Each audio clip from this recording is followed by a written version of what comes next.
Hello tout le monde, on se retrouve aujourd'hui dans une nouvelle vidéo tuto pour Zibeline, mais pour commencer cette vidéo, je voulais vous montrer les nouveautés de ce mois d'avril. Vous avez deux nouvelles matrices de découpe pour faire vos reliures, donc vous avez la matrice 3 anneaux et vous avez celle-ci qui va permettre d'utiliser les nouvelles reliures plastiques que je vais vous montrer juste après.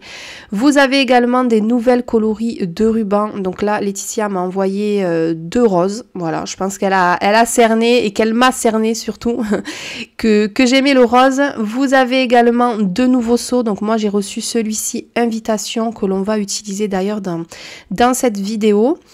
Vous avez donc comme je vous disais les petites reliures plastiques, donc vous avez plusieurs coloris, moi j'ai reçu la rose et la transparente.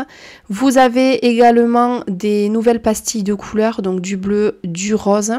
Et vous avez deux petites breloques, donc des petits ballons et l'autre avec une petite inscription que d'ailleurs je vais utiliser. Donc pour utiliser ce seau invitation, j'ai décidé d'utiliser ma silhouette et faire une petite boîte qui va contenir un faire-part. Donc j'ai acheté un fichier de découpe, il me semble sur Etsy. Donc là, je cherche en fait dans mes documents le fichier pour l'introduire dans mon fichier silhouette. Et comme vous allez voir à l'écran, il s'affiche. Donc là, je fais quelques petits réglages parce que ma silhouette souvent est déprogrammée et donc je la mets en format caméo, 12 par 12, 30 par 30 et du coup, je lance ma petite découpe.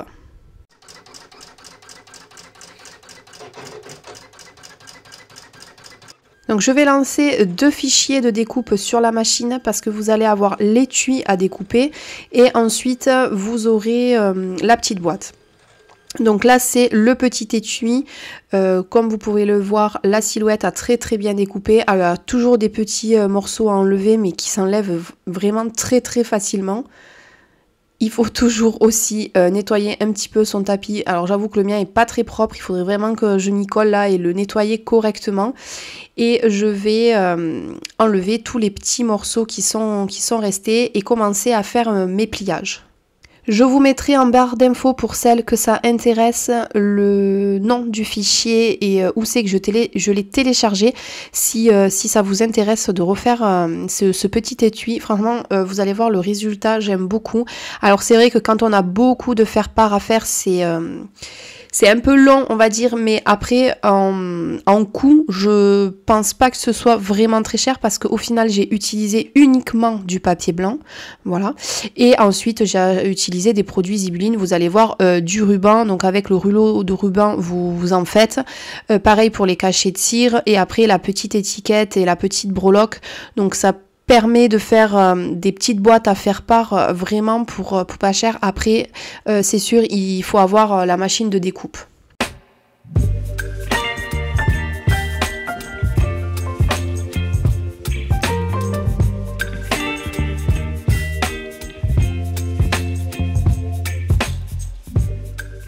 Je passe au deuxième fichier, donc là c'est pareil, donc je fais le même procédé, je vais décaler celui que je viens de faire et je mets le deuxième en place. À partir du moment où c'est dans la partie grisée, ça c'est une abonnée qui me l'a mis en commentaire, je suis pas obligée de supprimer en fait, vous n'êtes pas obligé, moi c'est ce que je faisais, il vous suffit juste de le mettre sur le côté et ça le prend pas en compte pour la découpe. Et je lance à nouveau ma machine pour qu'elle me découpe ma petite boîte.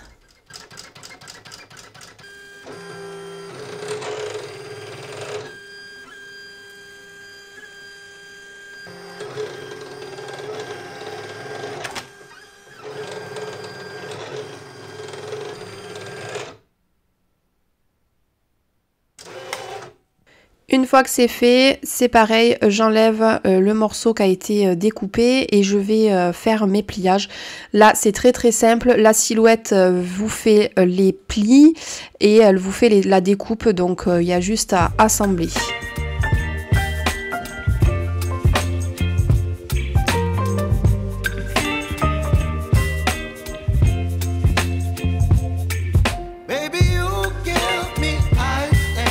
Donc avant de coller, je vérifie toujours que tout est ok et là c'était parfait, tout rentré nickel, donc je colle ma petite boîte.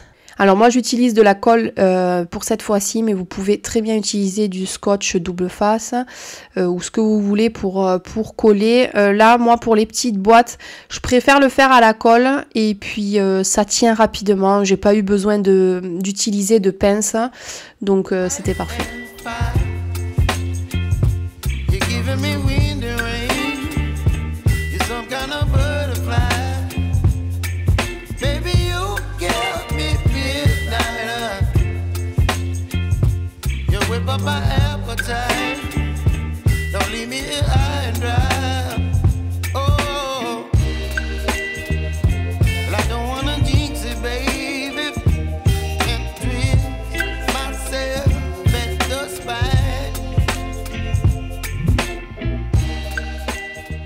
Je passe ensuite à la décoration de ma petite boîte et je commence par faire un petit cachet de cire avec de la cire transparente. Oui, non, c'est pas vraiment transparente, mais elle, vous allez voir, elle est beaucoup moins opaque que les autres couleurs ou que le blanc tout simple.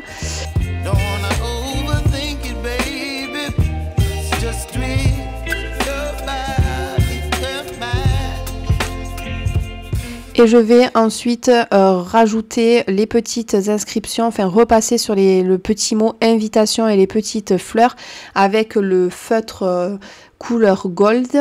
Je passe ensuite au ruban, donc je vais accrocher un ruban blanc autour de ma boîte.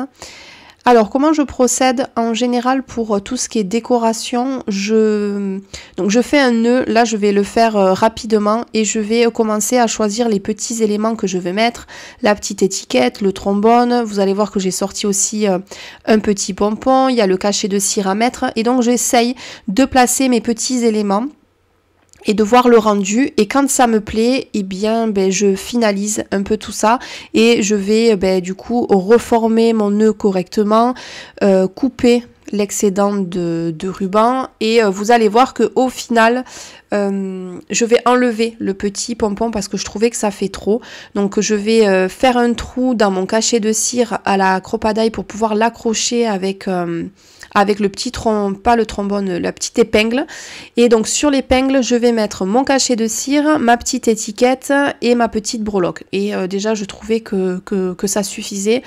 Parfois faut savoir s'arrêter et de pas trop en mettre. J'avais également cette petite poignée, donc je trouvais sympa l'idée de la mettre pour pouvoir ouvrir la petite boîte. Donc c'est vrai que c'est une petite poignée qui se met peut-être pas sur du papier fin.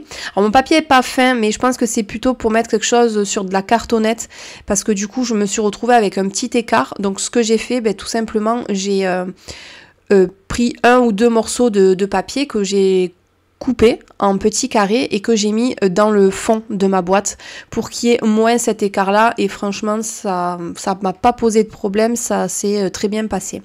J'ai roulé mon faire-part, je l'ai accroché avec une petite cordelette pour le mettre à l'intérieur de ma petite boîte.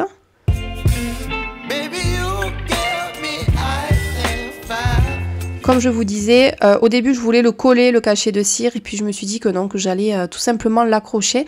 Donc vous faites un trou avec votre cropadille et ça fonctionne très bien. Je vais du coup tout accrocher. Alors c'est vrai qu'il faut être minutieux, que c'est pas simple, il faut être patient parce que oui, des fois on n'y arrive pas du premier coup, c'est vraiment des choses qui sont assez petites, mais avec un peu de patience on y arrive. Et donc je vais tout accrocher avec la petite épingle sur le ruban.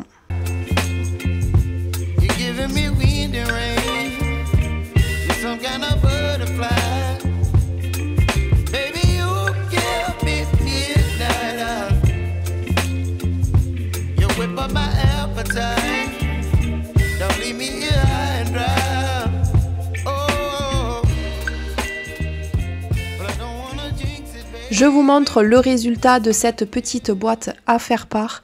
C'est juste trop joli. Moi j'adore le rendu, ça fait vraiment son effet et ça peut être une idée super originale pour envoyer ses faire part. Donc j'espère que cette vidéo vous aura plu et moi je vous dis à bientôt dans une prochaine vidéo. Salut!